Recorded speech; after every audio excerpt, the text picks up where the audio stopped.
রমিজা বেগমের ছোট ছেলের বউয়ের ছেলে সন্তান হয়েছে। এটা নিয়ে তার গর্বের শেষ নেই। দেখেছো বড় বউ, আমার ছোট বউয়ের কত সুন্দর একটা ছেলে হয়েছে। আর তুমি একটা মেয়ে সন্তানের জন্ম দিয়েছো, সেটাও আবার কালো। এভাবে কেন বলছেন মা? ছেলে হোক বা মেয়ে, সব তো আল্লাহরই দান। সেটাই তো, আল্লাহ তো আর যাকে তাকে ভালো কিছু দেন না। আমার ছোট বউয়ের ভাগ্য কত ভালো, তাই একটা ছেলে সন্তান পেয়েছে। যাদের মেয়ে সন্তান হয় তারাও অনেক ভাগ্যবান মা। চুপ করো তুমি। ভাগ্যবান? তোমার মেয়েটা যদি একটু ফর্সা হতো তাহলে বুঝতাম তুমি ভাগ্যবান, কিন্তু জন্ম দিয়েছো তো একটা কালো মেয়ে। কাকিমা, ও কাকিমা, বলতে বলতেই আপদ এসে গেছে। কেন রে, এভাবে ডাকছিস কেন?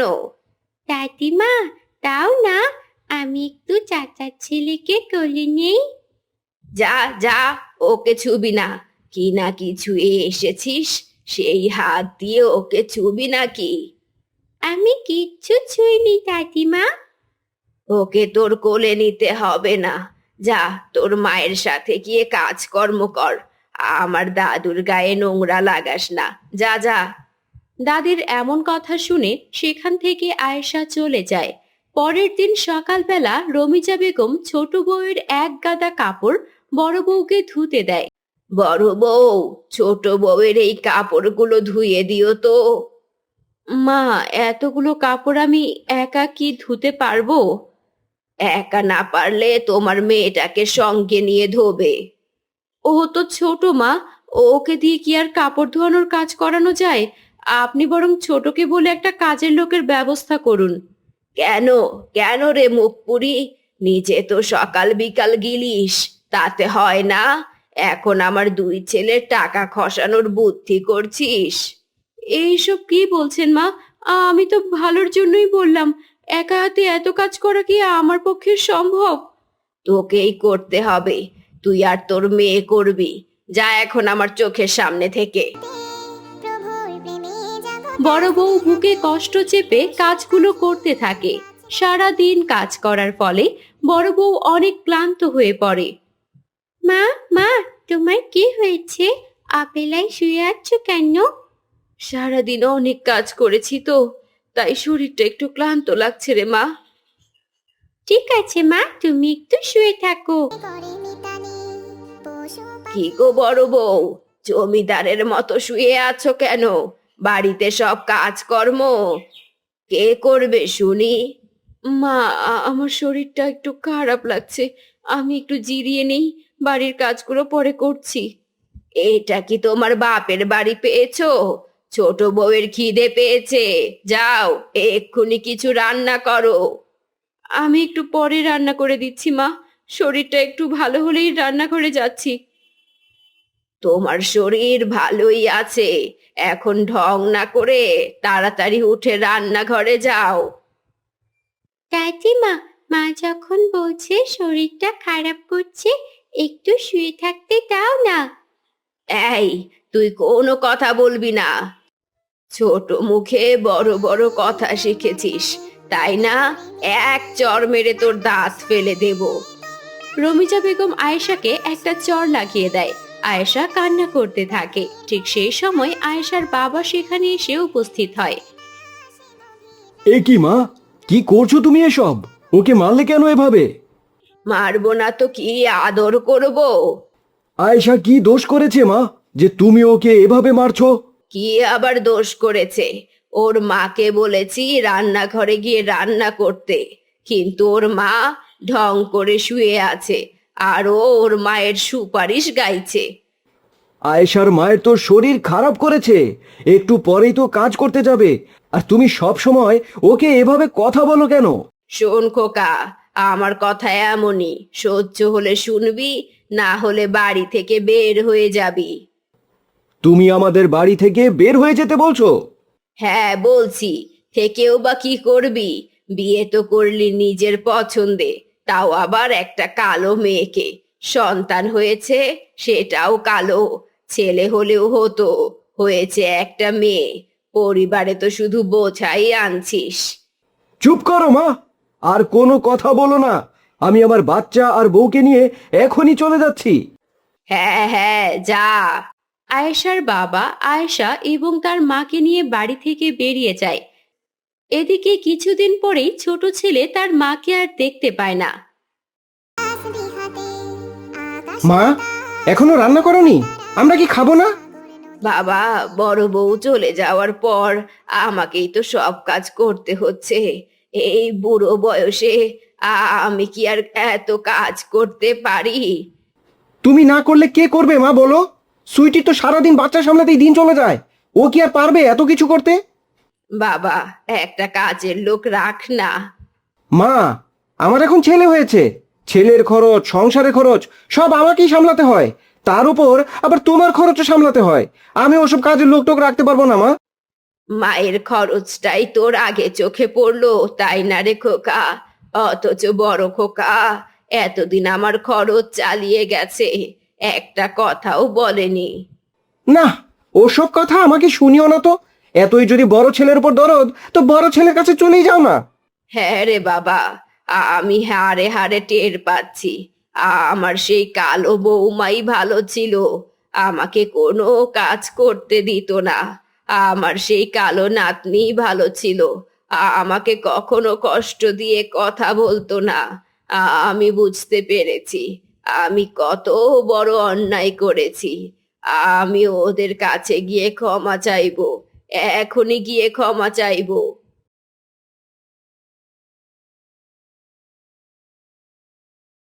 রমিজা বেগম নিজের ভুল বুঝতে পারে এবং বড় ছেলের কাছে এসে ক্ষমা চায়।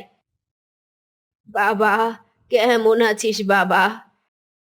আরে মা, তুমি এসো মা, এসো।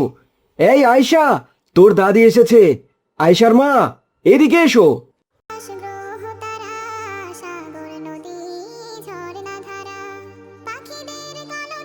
আরে মা, আপনি আসুন আসুন, কি খাবেন বলেন তো, এক্ষুনি বানিয়ে দিচ্ছি। না রে মা, আমি কিছু খেতে আসিনি। আরে খাও না কাকিমা, কালকে বাবা আমাদের জন্য রসমালাই নিচ্ছি, আমার ভাগেরটা তুমি খেয়ে নাও। হায় রে, এত ভালোবাসার মানুষগুলোকে আমি কষ্ট দিয়েছি। বাবারে, আমি তোদের কাছে ক্ষমা চাইতে এসেছি, আমাকে ক্ষমা করে দে। এ কি বলছো মা? তুমি আমার কাছে ক্ষমা চাইছো কেন? বরং আমাদেরকেই ক্ষমা করে দাও। তোমাকে কষ্ট দিয়ে আমরা এখানে চলে এসেছি। না রে বাবা, যত ভুল সব আমার। আমি বড় বউ আর আয়েশাকে সব সময় কষ্ট দিয়ে কথা বলেছি। বড় বউ, আমাকে মাফ করে দিও। আরে মা, এইসব কি বলছেন আপনি? বড় হয়ে আমার কাছে ক্ষমা চাইছেন, এটা কি হয়? আর মা কি কখনো মেয়ের কাছে ক্ষমা চাইতে পারে বলুন তো? তোদের মতো ভালো আর হয় না রে। আমি এখন বুঝতে পারছি, চেহারার রং দিয়ে মানুষ চেনা যায় না, মানুষ চিনতে হয় মন দিয়ে। হ্যাঁ মা, আল্লাহ কিন্তু চেহারার রং নিয়ে হাসি তামাশা করা একদম সহ্য করেন না। তুমি এটা বুঝতে পেরেছো, এটাই অনেক।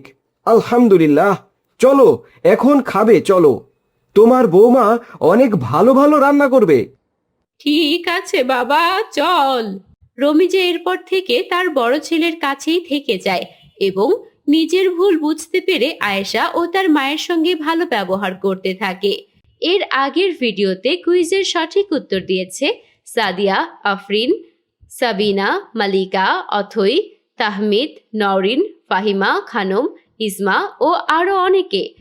আজকের কুইজ হলো, কোন সূরা না পড়লে নামাজ হবে না? আব্দুল্লাহ একসময় ভালো শিক্ষার্থী ছিল, কিন্তু অভাবের তাড়নায় এখন সে পকেট মেরে দিন যাপন করে।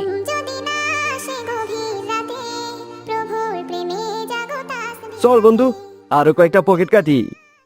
না, আমার আর লাগবো না। বেশি লোভ করলে ধরা পড়া যাইতে পারি। মাত্র তো কয়েকটা হইল। না রে, তুই বাড়ি যা, আমিও যাই। আম্মাই একা আছে বাড়িতে। আচ্ছা বন্ধু, কালকা আবার দেখা হইব। আচ্ছা আচ্ছা। আব্দুল্লাহ বাজার থেকে চুরি করা টাকা নিয়ে বাড়ি ফেরে। এসে দেখে তার মা অসুস্থ শরীর নিয়ে সেলাই মেশিন চালাচ্ছেন। আম্মা, ও আম্মা, খাওন দেও। বাবা, আসছিস? বয়, আমি খাওন দিতাছি। আম্মা, তুমি আবার এই মেশিন লইয়া বইছো? তোমারে না কইছি মেশিন চালাইবা না। তুই ছোট মানুষ, একলা কি আর সংসারের ভার চালাইতে পারোস? হ পারো, তোমার অসুস্থ শরীর লইয়া আর মেশিন চালান লাগবো না। বড় বোনের বিয়া দিলি এই ছোট বয়সে, সেই ধার দেনা মেটাইতে কিয়া কি অবস্থা করছস তোর শরীরের?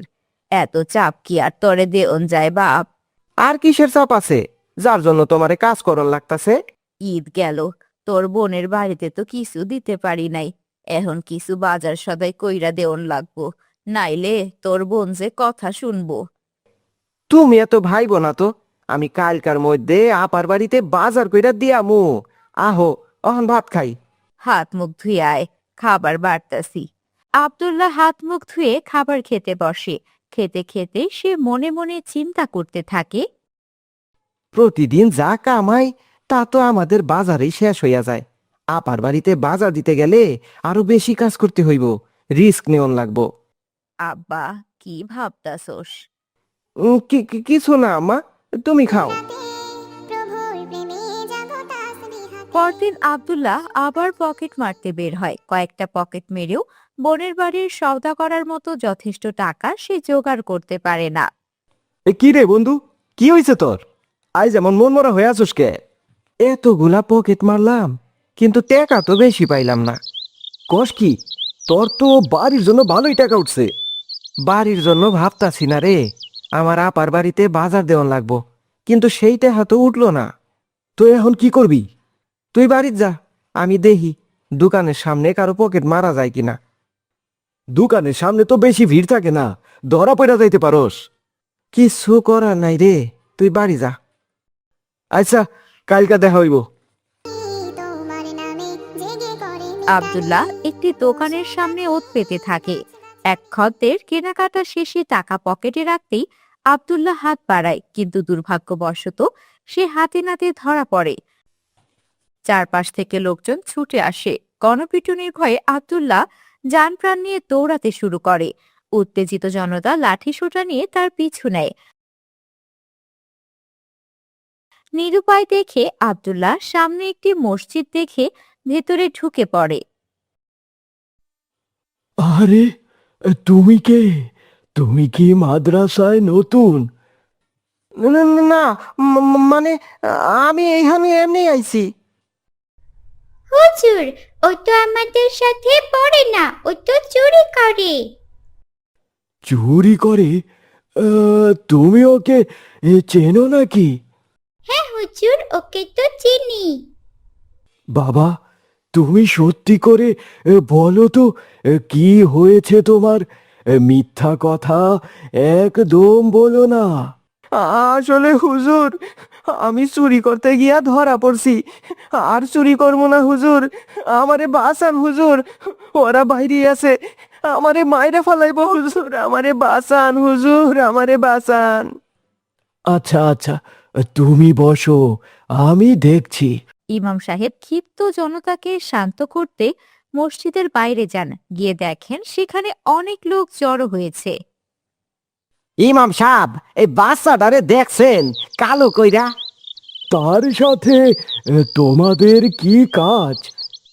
ওই বাচ্চাটা একটা চোর, ওরে দেখা থাকে আমার হাতে তুইলা দেন, মাইরা একদম শেষ কইরা ফালাই।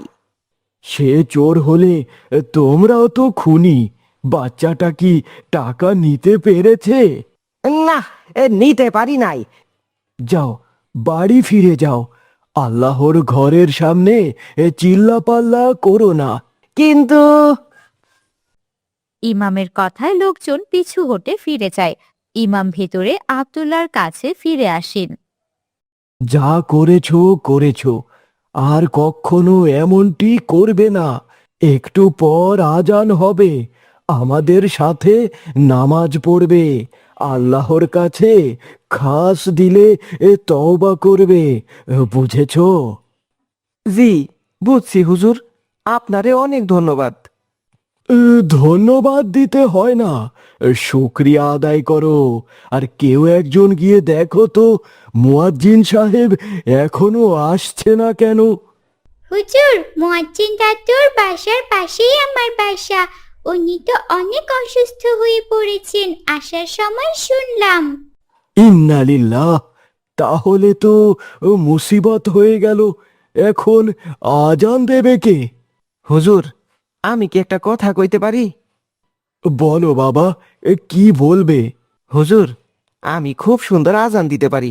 আমার আব্বাই মুয়াজ্জিন ছিল, ওনার কাছেই শিখছি। অভাবে তাড়নায় পইরা চোর হইছি। আমি কি আজান দিতে পারি? তাই নাকি? কিন্তু তার আগে আমাকে একটু আজান শোনাও তো দেখি। আচ্ছা হুজুর। আল্লাহু আকবার, আল্লাহু আকবার, আল্লাহু আকবার, আল্লাহু আকবার। আশহাদু আল্লাহ ইলাহা ইল্লাল্লাহ, আশহাদু আল্লাহ ইলাহা ইল্লাল্লাহ। আব্দুল্লাহর সুললিত কণ্ঠের আজান শুনে ইমাম সাহেব মুগ্ধ হয়ে যান। মাশাআল্লাহ, কি মধুর কণ্ঠ তোমার। শোনো বাবা, তুমি চুরি করা ছেড়ে দাও। তা তো দিমু, কিন্তু এখন কি কইরা খামো হুজুর? যতদিন মুয়াজ্জিন সাহেব সুস্থ না হচ্ছেন ততদিন তুমি আজান দেবে।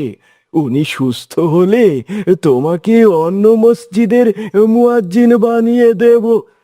তবুও তুমি হারাম পথে যেও না বাবা, হালাল পথে থাকো, আল্লাহ পাক রহমত দেবেন।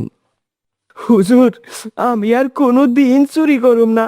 এই চুরির টাকাগুলা আমি যার কাছ থেকে নিছি তারে খুঁজা দিয়ে আসুম। কেঁদো না বাবা, আল্লাহ পাক আমাদের সবাইকেই এইভাবে হেদায়েত দান করুক, আমিন। এভাবেই আব্দুল্লাহর জীবনের মোড় ঘুরে যায়। পকেটমার থেকে সে মসজিদের মুয়াজ্জিন হয়ে যায়। হালাল পথে অল্প আয়েও এখন তার মনে অনেক শান্তি।